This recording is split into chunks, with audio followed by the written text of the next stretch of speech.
What is going on, guys? Thank you guys for tapping into today's podcast. My name is Ryan Prendez, or Ryan the Crypto Guy, and this is my boy Nestor Sanchez.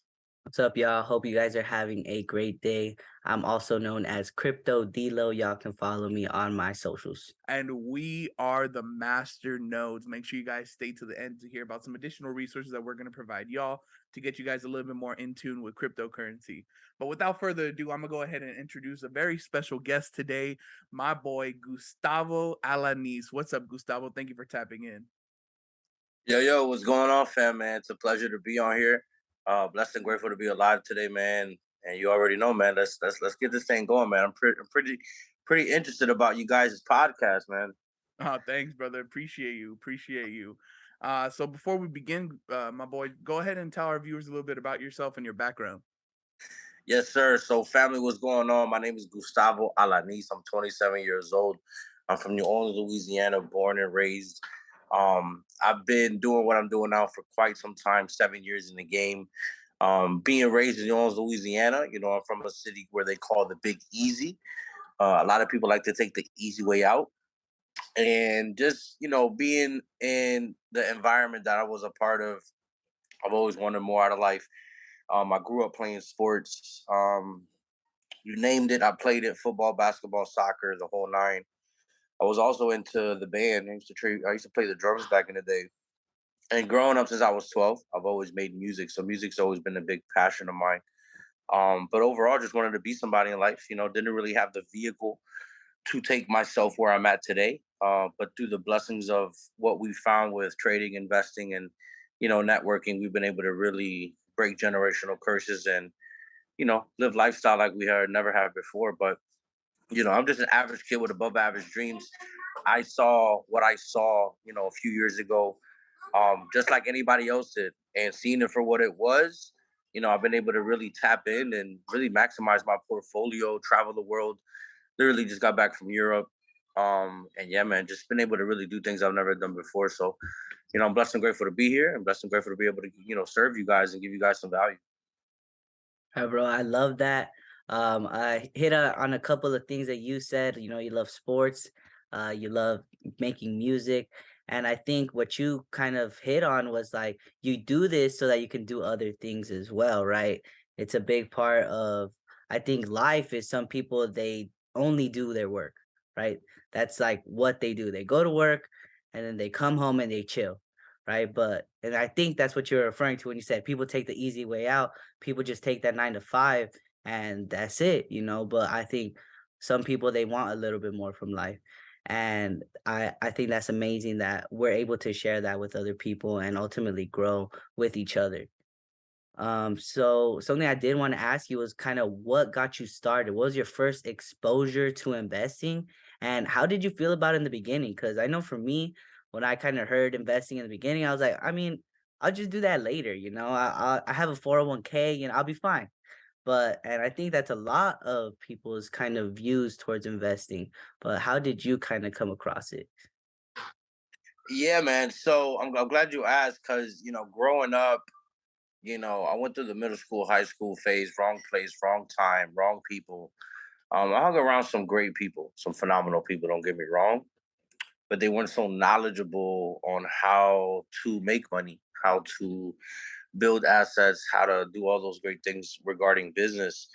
And I'll tell you what, the first thing that really got me off my behind, man, I was just tired of being sick and tired. I was just tired of being broke. I was tired of my situation. I couldn't take a girl out on a date. I couldn't buy myself shoes. I couldn't do a lot of things that I do today. So one was just wanting more, being very, very not even just hungry, man. I was starving for success. You know what I'm saying? Just wanted to change. Um, Second, I saw somebody living a lifestyle that I wanted to live. I'm a type of if he can do it, she can do it type of guy. You know what I'm saying? If he could do it, I could do it. And just seeing success, seeing other people win, I look at it as God was blessing them. Why can't God bless me? You know what I'm saying? And how did I feel? That's a good question, bro. I was really anxious, to be honest. I was anxious, bro. I used to tell my close friend that introduced me to network marketing that I was going to travel the world, retire my mom, and do all these great things. And I don't know what it was, man. I was just anxious to make it happen. I was like, yo, we gotta make this happen. Because I remember from age like 20 to 22, bro, I didn't sleep at all. Um, so I would say very anxious, and excited. I was excited for something new, something different, because I didn't know what stocks were. I didn't know what forex was. I didn't know what crypto was. I didn't know what anything in that matter. All I ever knew was what stocks was, in a sense. I mean, I still didn't know what stocks were. You know what I'm saying? But overall, I was just very anxious, man. Very anxious for change, to make more money. To finally take a girl out of the date. Just very anxious, man, for change. Very anxious for what I knew what was to come. So you briefly talked about network marketing there for a little bit. Interesting enough, me and Esther actually met Gustavo at a I Am Academy conference. We're a part of a program called I Am Mastery Academy, which essentially teaches and educates people on how to build wealth with cryptocurrency, stocks, the forex market and whatnot. And that's where we met Gustavo. Actually, I met Gustavo beforehand, just randomly sitting down. Didn't even know that he was an educator. Was able to connect with him. Get a feel for him. Come to find out, I'm sitting there in the conference area, and we're sitting in this like arena stadium setup, and they're bringing out speakers, and then they're like, "Oh, let's welcome to the stage, Gustavo Alaniz." Everyone's, all hyped. I know you probably had your group there because there was a group in the back that was like cheering you on, like just screaming. And I was like, "Oh, okay." I was like, "All right, we got another good guest speaker coming out." And then you pop out on stage. I was like, "Wait a minute." I was like, "Oh my!" I was like, "Okay." I was like, "That's he's a educator. He's a guest speaker. I know you have quite a few people under you because you're in our program, you're a little bit up there when it comes to, influencing." So the next question I have for you, bro, is being that you have all these people under you that look up to you, how do you manage to really get a grip on all that? Like that's a big responsibility. So how do you manage to really influence all those people? Yeah, man, great question. Great question, bro. One thing I could really say in what I do and what we do, this amazing company, I Am Mastery Academy, is really open doors for people all over the world to really educate themselves on something that's gonna give them their time worth, if that makes sense. Being able to come into this, because a lot of people know this, some people don't, but when I joined this, I didn't want to be a speaker. I didn't want to be a chairman. I didn't want to be a big time influencer. Like I look at it like this. I say it all the time. I got rich on purpose and famous by accident. You know what I'm saying? And what I realized is that people do what you do, not what you say. I see a lot of the big time chairmen, the influencers, they talk the big game all the time, the manifestation, the positivity, the mindset. But I've dumbed it down and I realized that not everybody speaks the same language, but not everybody makes the same moves. I realized also being a product of the product of actually knowing the craft of trading, the language, actually knowing what it is, being able to explain it, being able to benefit not only personally but also give somebody the same exact trade and they also make a profit as well. It was very very powerful to me. Um, but I'll be honest, it gets overwhelming at times. You talk to so many people, you go to so many events, and all you're doing is talking, talking, talking, talking. I'll be honest, I feel like I repeat myself so many times. You know what I'm saying? And I can't sit here and tell you, my bad. I can't sit here and tell you guys that I don't enjoy it because I do. Um, being able to see other people have those breakthroughs, change their lives in front of my eyes, it's life changing. Because I remember when I was once at that level. I remember when I didn't understand it. I remember when I made my first $1,000. Seeing somebody else do it, it's hard. It's very warming to me. Um, but consistency, man, consistency. consistency will always prevail in everything and anything we do. I look at it, if I wasn't so consistent, people wouldn't be following me. You know, it's kind of like you look at the controversy right now going on with Kanye West. You know, like there's a lot of people that follow him, but there's a lot of people that don't follow him. But even the people that do follow him, some people stop following him because he probably stopped being consistent in a way. You know, I don't know what it is, but I just look at it as me consistently doing my trading calls, doing my Instagram lives, doing the events and everything that comes with it. If I stop doing that, you know, people wouldn't be following me, you know. So I would say, you know, just being consistent with the craft, even on days you don't want to do this, even on days you don't want to do Zoom calls. I mean, bro, I have my days when I don't want to talk to nobody. You know what I'm saying? We all have those days. But it's the days, it's those days when you don't want to do it that you actually do it. I feel that will count the extra mile because there's somebody depending on you. There's somebody watching you. You know, I realize it's crazy because I remember when we met, I was just chilling, bro. I was just drinking my Pepsi, minding my business, you know, and most people always come around me and try to talk to me. And I'm all cool with that. Don't get me wrong. But there's times when I like to be in my zone, just like to be chilling, you know, no questions, just chilling, just like I was that day. And it's crazy, you know, you see me on stage, you're like, whoa, that dude was just standing right next to me. So I would say being humble in a sense, not being all the way 100% humble, because I've learned over time now you can't be humble 100%. People take advantage of that, you know what I'm saying? But being a little bit of being a good bit of humble towards people, because some people don't understand, some people don't know, some people don't see what you do. You know, so there's times when like I maybe not want to talk or want to be able to answer a question, but I do it because I know what it could do. I know what the after effect. You know, like that day, you came up to me, I was selling my shirts.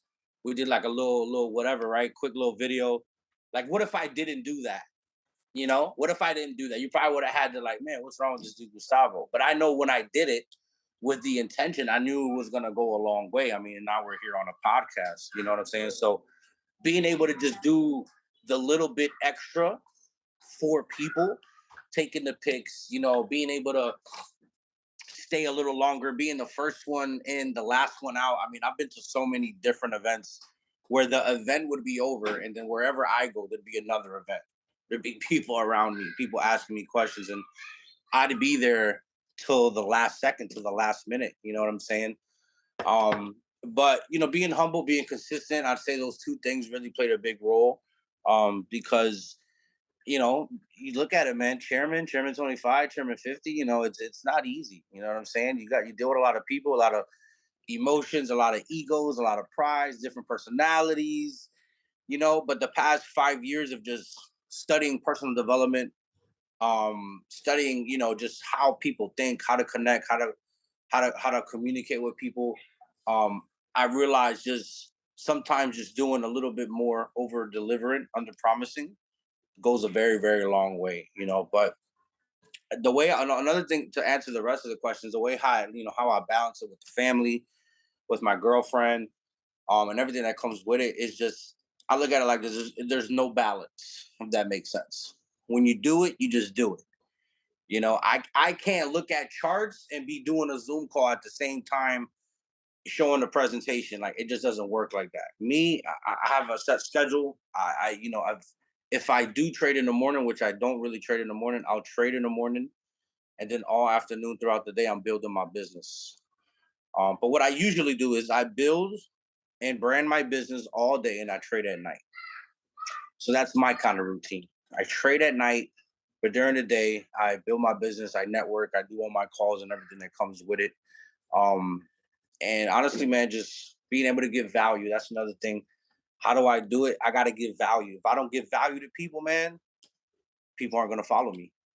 You know, you think about it like, how many people have you heard say the same thing year after year after year? And in your head, you're probably like, man, when is this dude ever going to come out with some new content? Like he said the same thing last year and the year before. I've seen people do the same PowerPoint presentation over and over and over, and I question their value. I question who they are. I'm just like, yo, like you've been talking about this 4 years. Like I understand, I get it, it works, but it gives me the how can I say? It gives me the reminder to keep growing because I mean, bro, I can't be talking to you guys about what I did in 2018, 2019. I can't be showing the same information, like I look at it as us growing, innovating, and crafting what we do. We're gonna only gonna get better and better and better. Like I was dropping so many vlogs at one point at the beginning of the year, first quarter of the year. And I stopped dropping those vlogs due to my cameraman, parting ways with me and whatnot. And people ask me, yo, like, where's those videos? Where the vlogs at? Because I know in those vlogs, as much as I had lifestyle, I also had value too. I was giving people a peace of mind, giving people clarity on those vlogs. So giving value, that's another thing too, man. You gotta give value. You gotta share with people on the things that you're learning. And you gotta show them that you're growing, because like I said, you can't be talking about what happened last year and the year before because people catch up to that. People will see what you're talking about. So yeah, man, giving value, main thing, consistency with everything I do, and being humble for sure. Yeah, you dropped a lot of sauce right there, my boy. And I feel like a lot of people love, or I feel like some people, I mean, I specifically, I love to learn a lot. And I think that kind of made some problems because I was out here analyzing, oh, how do I do this? Oh, what's the best way to do this? Oh, well, if I do it this way, will I? And all that doesn't matter because at the end of the day, you have to just do it, right? You have to put that action. There's a lot of people who love to do the motion, right? They love to practice, but at the end of the day, that does not lead to anything real. So it's about like actually getting in there, going in it, and like being consistent like you were saying. And I feel like some of the things that you hit on, they're not just for your regular life, right? These translate into everything you do. They bleed into how you are as a person, right? Being humility, or having humility, being consistent, and just constantly growing. You have to have that as a trader. You have to have that as an investor, because if you're investing in the same thing every single day, well, that's great, you're having some type of portfolio, but then you're just putting it all into one thing. And if that thing goes sideways, well, then your whole portfolio is gone. So you have to be constantly adjusting, constantly growing. Um, in terms of like investing and trading, what has been like your experience? Was it, great from the start? Did you have some hiccups along the way? Did you blow 20 accounts? I feel like this is something that people love to hear, because of the motion aspect, like I was saying, but I think it's pretty valuable because of those lessons that are learned. Yeah, man, that's a great question as well. A lot of people like to talk about the wins, the dubs, but nobody talks about the losses. I don't know if you guys know, but I have a Telegram. I got like 4,400 people, and I send trades. I do live sessions every Wednesday night, um, and I send markups before and after. And if a stop loss gets hit, I send it. Yo, stop loss got hit. You know, um, the thing with trading, it's been an experience, man. I've made a lot of money, but I lost a lot of money too. You know, um, it's really understanding it's a process. That's one thing I could say. Because when I first started trading, I was working at AutoZone. I don't know if you guys know, but I worked at AutoZone, and my first month I made no money. Second month, made no money. My third month, I made $500 in a week. And when the withdrawal hit my bank account, my belief level went through the roof. So I wouldn't say early on trading was good for me, but the third month, third luck, like I say, is a charm. That third month, things got lit for me. Um, and I say about 7, 8 months later, man, I just started ripping. I just started killing it. Um, I couldn't even tell you how much money I made in that matter of that year, but I made more than I thought I was gonna make. And being young, 20, 21 years old, think about it, single, no kids. I just took a leap of faith leaving my mom's house. I got no bills. All I had was my phone bill, literally. Man, so So you were out there. You were just like, you know, I'm outside. yeah, literally, I looked at my mom in the eyes and I'm like, Mom, I'm not coming back till I'm a better man and I can provide for you. Like I literally told her that. Mm. And I took a leap of faith. I never forget. I took a one-way flight to Philadelphia, Pennsylvania, and I've never been out there. Then I went to New York. I feel like Home Alone, little kid in Home Alone, in New York City and whatnot. But I've taken L's, man. I've taken 10K L's in a day. I've blown many accounts. I can't sit here and tell you that. Whoever says they've ever never blown an account, they're probably lying to you because even some of the best traders, even the ones that I know, have blown accounts. You know what I'm saying? But I've blown plenty of accounts. Um, I've had my L's. There was times when I was trading investor money at one point, took some L's there. That wasn't so nice. And then I don't know if you guys know, when I was on swipe trades, I was actually an ex-educator for IM. I used to send out trades on swipe trades.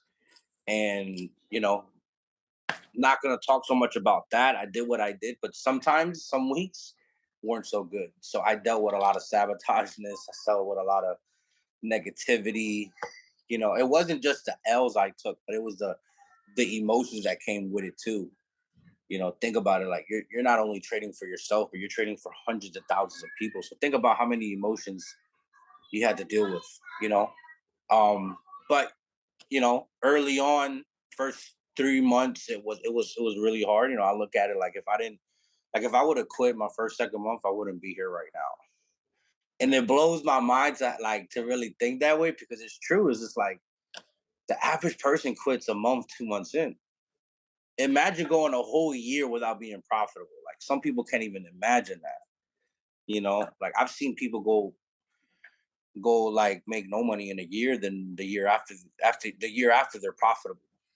I've seen it with my own two eyes. So um, the journey has been crazy. I'm not gonna lie, man. It's been an experience. I remember trading a few $100s, a few thousand to five figures. I have this one goal. I had it on my because I just got a new iPhone.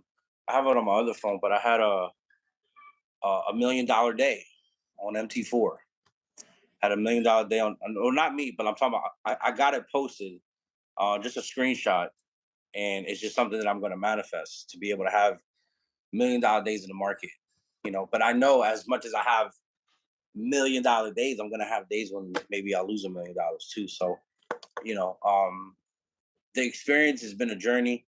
One thing I could really say for anybody watching this right now is study your risk management, man. Your risk to reward early in the game, because without knowing what you're risking, you're not going to know what you're going to be rewarded. If that makes sense.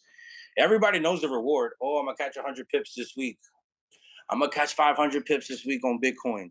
Okay, but what are we risking to catch those 500 pips? Everybody likes to talk reward, reward, reward, reward. Nobody really talks about the risk. So, my first, I'll be honest, man, my first like 3 years, 18, 19, like right before, no, I'm lying. Like my first 3 to 4 years, believe it or not, my risk management was poor, but I was profitable. I was profitable. I was trading 1 to 1. And at this point back in the day, I was risking 50 pips. So think about it. Imagine risking 50 to just catch 50. I'm risking $500 to make $500. And it was hitting. I was profitable. You know what I'm saying?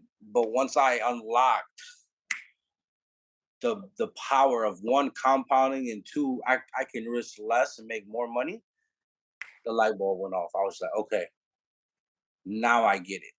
Because I knew one way, shape, or form that day was gonna come where I can risk less money of what I'm already risking and make more money. So for anybody, like I said, watching this, study risk management, risk to reward early in the game, because it's all a numbers game. With trading, with stocks, Bitcoin, you hear it all the time. Women lie, men lie, but numbers never lie. So Hmm. yeah. Yeah, no, I believe you because when I first started trading, my risk management was terrible. Like I did not know how to manage it at all. I was blowing accounts here left and right, live accounts and even demo accounts.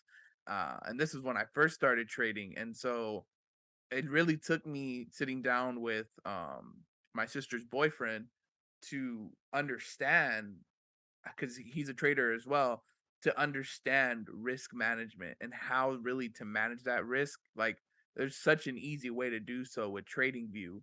TradingView's tools on there are insane. Like, you could literally just put where you want to have your stop loss and your take profit, and it'll tell you, all right, this, if you go up to here, this is how much money you'll make. If you go down to here, this is how much money you could lose.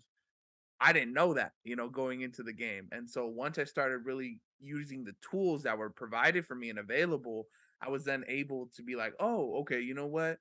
This is, I want to risk this much money. And if my account blows, or not my account blows, but if the trade loss loses, at least I'm not blowing my account. Now that I understand that, I've been able to solidly make trades and be consistent. As you said, consistency is key. And so, yeah, man, I completely agree with you. I think one of the biggest things when you're first entering into the game is risk management. But that's kind of it. That's kind of all we have for today. Thank you for tapping in, Gustavo. Much appreciated. And remember to follow and subscribe to our social media accounts on Instagram, Facebook, LinkedIn, TikTok, and Twitter, all at the Master Yes, Nodes. sir. Our visual podcast experience can be found on YouTube, and our audio podcast experience can be found on Spotify, Apple Podcasts, Stitcher, Google Podcasts, and all your other favorite podcast resources. Remember to visit our website, www.themasternodes.com, and subscribe to our email list to receive the latest and greatest cryptocurrency information. My boy Gustavo, do you have anything more you want to say to our audience? Any socials you want them to follow before we end today's podcast? Yeah, man, for sure, man. Shout out to the Master Nodes podcast, man. It's been a pleasure to be on here with you guys. Literally, I'm just here to serve and give you guys the knowledge that I know, because God speaks through me and also works through me as well. So, my mission is here to serve. But shout out to you guys once again. Nestor, shout out to you as well, my brother. Thank you for coming on here, co-hosting as well. But for you guys who want to follow me on Instagram, you can follow me at Mr. Wealthy Pips. That's Mr. Wealthy Pips. Be careful of fake pages. There's so many at this point. Yeah. Also TikTok, Mr. Wealthy Pips, and also my YouTube. I have a lot of free training, basic courses type stuff when it comes to basic training on Forex and whatnot, technical analysis. It's all on YouTube as well. And as well, get some merch, Wealthy Everything gear, wealthyeverything.com. Get your merch, get your t-shirts, get your hoodies, get everything that we offer on there, man. But overall, shout out to the Master Notes podcast once again, man. It's a pleasure to be here. Make sure you guys follow and tap on my guys, share their pages, man, because they got a lot of value to share, man. But it's an honor to be here, and I appreciate you guys once again. Yes, sir. Thank you so much. And that kind of wraps up today's call. Oh, I believe Nestor actually has something else too. Yeah, so I did want to appreciate you for coming on to the podcast. You dropped so much knowledge, and ultimately, I believe that's going to touch a lot of people's lives. I did want to talk about our Discord, so people who want to be more a part of, community of just investors, people that want to make money. If you don't want to make money, we don't want you there. So and for those of you who are interested in just going all in, for those of you who want consistency, who want mentorship, we are always here for you guys. You can always DM us. Won't hesitate to give you more information about I Am Academy. And as always, guys, have yourselves a great day and try your best to choose kindness. Yes, thank you everyone for tapping in. Much appreciated as always, and bless up. Here at the Masternodes, we are not making any claims as to income you may earn. Before entering any agreement, please use caution and seek the advice of a professional advisor, such as attorney or financial advisor. Please ensure your own research is done before investing any money into the market.